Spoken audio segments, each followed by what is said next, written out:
If you guys have watched any of my previous content, then you know how much I love the North Sport products. If you guys want to get any of the great North Sport products for yourself, use the code BassDropKeys.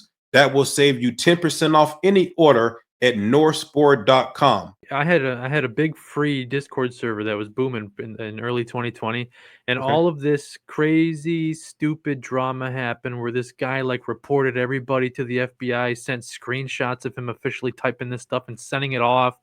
And I woke up one day, half the server was gone, and they're like, "How are you going to protect yourself?" And it's like, dude, the FBI and everyone, I'm sure they have a lot more stuff to worry about. They're off planning more, who knows what to do what, than just guys making mushroom videos on the internet, especially with the way psychedelics are federally now and the therapy and all that. The way I look at it is um, you just lay low because even if it's legal at the state level, a lot of these states now are they're letting you do whatever, like Oregon with psychedelics and stuff. Yeah, so I think storage method is a good thing to mention. So you said glass jars, and I said I had stuff vacuum sealed in bags that it seemed Vacuum like sealed, they've got right. like What, how maybe else do you store them? yeah. So once I tried the stupid like food saver vacuum seal bags, and that's what over time the mushrooms became squishy again in the bags, and Right. I think it's To me, just that from just being breaks them all jostled. up because whenever you suck the air out of the bag, Yeah, you squish your mushrooms. So that just they kind get of like ruined it for squished. me. They get squished, and then I think they poke little micro holes in the plastic too, depending on how dry they are. And then if you're Oh, to jostling them let around a air in, lot, and then your whole everything's not. I yeah. got you. So I Right. have bags that are like squishy now. They don't look moldy, but they shouldn't be squishy. So the only Right. thing that's kept is the sealed glass jar. The only thing I never tried was like those opaque mylar food storage bags that you're supposed to put the oxygen absorbers in to help get rid of Right. all the I know what you're oxygen talking about. altogether. I never even thought to use those. Yeah, so it doesn't look pretty, but again, we're not selling them to people. We're not, Right. So they're in this mylar bag, Mm-hmm. right here, cordyceps. Yep. It's one of the ones with the clear window on the front and the mylar on Right. the back. But Right. these these have gotten squishy in here. Yeah. And sealed, Those it's kind of not. bags they let in air. They're not like vacuum sealed. No. So when you use mylar bags like that, even if they're opaque all around, you're supposed to put the oxygen absorber in there. Right. So, I don't know how well that works, but so far glass jars are the only way, and then you end up with piles of glass jars that take Ton up of so much glass space. jars. Exactly. Yeah. So So, then whenever you um, like whenever I moved, I didn't bring anything with me, but if I move now, if I want to take with me, I'm gonna have to basically, have a box and put some foam in between each jar so they don't hit each other, yeah, if you want to break, keep them, yeah, right? Because any one of them break, those mushrooms in there, you're not gonna eat those. You might eat glass shards or something. you go spread them around the desert out there in Vegas. Exactly. But you know what? You're in Florida, so whenever you have, packets of rice that gets contaminated, whatever, you can actually plant them in the garden, and they will actually grow because you have enough humidity in Florida for that to work. Yeah, Not here in Vegas, but in Florida, that'll work. that's been a good thing since I had the house. So I was able to get the house because I was saving way before I even started 90, and because I was living in the apartment where I started 92nd Mycology, and what all the videos are in that classic apartment kitchen. I had no yard or anything. I was just on a second floor apartment, and now with the house, I've been able to kind of get more into yard stuff and gardening. And it's like one day it'd be nice to do an outdoor gourmet mushroom garden That'd be with the super cool. classic thing you see, shiitake logs, and wine caps and a mulch bed. That'd be awesome to do because I have the space now. I'm gonna say if you got the space to do it, that'll be awesome. Yeah, and Florida's humid, so every time it rains and I'm on my way, I'm walking into work, I'm going to clock in and get in the truck. After the rain, we've got boletes everywhere. I see all these other mushrooms. We've got the stupid angel death caps that pop up in the lawns. It's almost every morning now. So when it rains during the summer and the spring, now we're hitting fall, so it's getting a little bit cooler in the morning, and that's what the mushrooms love to really start just popping up. So getting into that, do you do any foraging or is it all indoor? It's been a while. I mean, I haven't actually purposely gone out in a long time to find any sort of gourmet or psychedelic mushroom. So it's not on my list to go out and forage. But the guy Drew from Inoculate the World, I haven't talked to him in forever, but he used to come over here to Florida to go to some of the cow fields. Uh, I think it was the east coast of Florida. I forgot already. I haven't talked to him in forever. And we thought about, hey, one day, what if we met up and we walked through one of these fields that he knows are producing these mushrooms all the time, and we could do like a video out of it.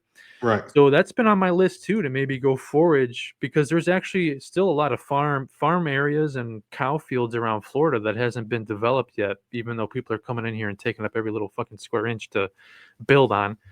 I think it'd be cool to go out there with the mindset of actually finding some, not even just psychedelic mushrooms, but seeing what's really out there all the time. People who are lucky enough to find like those big things a lion's mane in the woods just hanging off a tree. It's like, how'd that Yeah. even get up there? Where did that come from?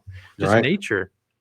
Yeah. Drew is great. Yeah, Drew is great. I got to actually talk to Drew, and I'm gonna be talking to Drew in about a couple of days here, as a matter of fact. So are you right now? Because I know I was telling PGT this because he's, in the foraging. For me, I'm not comfortable enough in my knowledge to do it. I would need to do it with somebody who's experienced, like, Drew. He does it all the time, so he would be great to do it with. But do you have enough knowledge you feel that you could, be safe doing it? Because obviously you eat the wrong thing and it's not a good I sight. thought about this, so it still makes me nervous to this day. Even if I find, wild berry bush somewhere. The problem with Florida, where I'm at, is like all of the woods and stuff have been torn down to build subdivisions and stuff. So I'd have to travel just to find woods that are probably good enough to forage in. And it Right. still makes me nervous when you find a mushroom it's like a classic bolete mushroom. Everything matches the identification. It still makes me nervous to want to consume it or do anything with it. Right. And it's like I said, even if you're finding wild vegetables or fruits, it still makes me nervous to consume because I'm not the one who grew it and put it there, so I don't know what's in it or what it is. So I don't know if, Exactly. even if I'm confident in just one variety or species of gourmet mushroom, it would still make me nervous to consume it. That's just that's just how I am. What do you feel about, obviously, these past couple years, say the last 3 to 5 years, mushrooms are becoming more and more popular in the culture and the community. All over, especially in America. I don't know about other places. They probably were already popular other places, but here it seems like more Americans are getting along with it. What do you think about the popularity that's happening now with mushrooms? Yeah, I think the popularity, it boomed at the end of COVID there, like 2021, 2022 was like the peak of all of us around here, where mushrooms were what we said were becoming trendy. And like we would do little live streams about, is 2023 the year of the mushroom finally?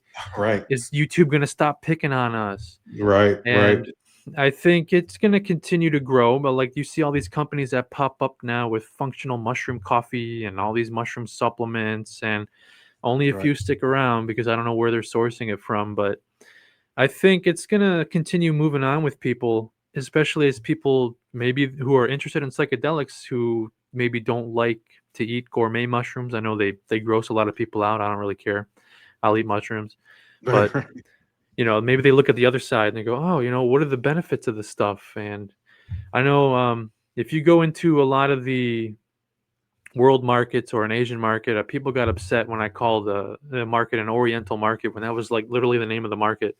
Oh, They've right. had tons of mushrooms in there all the time. They've got dried shiitake, all this other dried stuff, huge big bags of mushrooms, because that's been in their culture for years to consume, because it's just everyone's different. Yeah, you're right about that. That's for sure. One of the things I was actually going to make a Instagram video about this, because was killing me is, so I made another Instagram account for everybody that's watching. Real Rookie Micah. The link will be in the description. But what kills me is, like, whenever I'm scrolling now, I'm seeing all these ads for people selling mushrooms.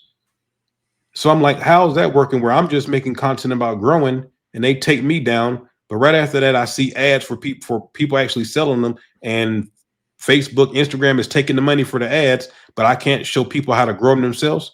That's just And really get crazy this, to me. I've reported some of those ads on like a personal account. I've had Miss 90 report them, and Meta will get back to us saying that the ad didn't violate any rules and it's going to stay up.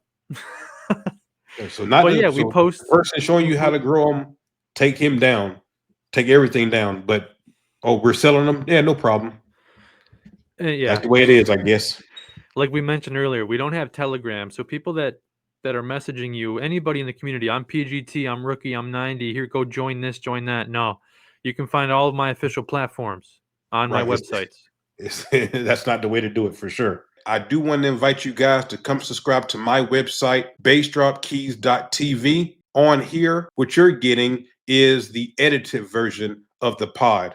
If you want the full conversation, the unedited version of the pod, also, I do spend 15 to 30 minutes with each guest. Come over and subscribe to my website, bassdropkeys.tv. The rookiemycologist.com is for the merch, for the videos, bassdropkeys.tv.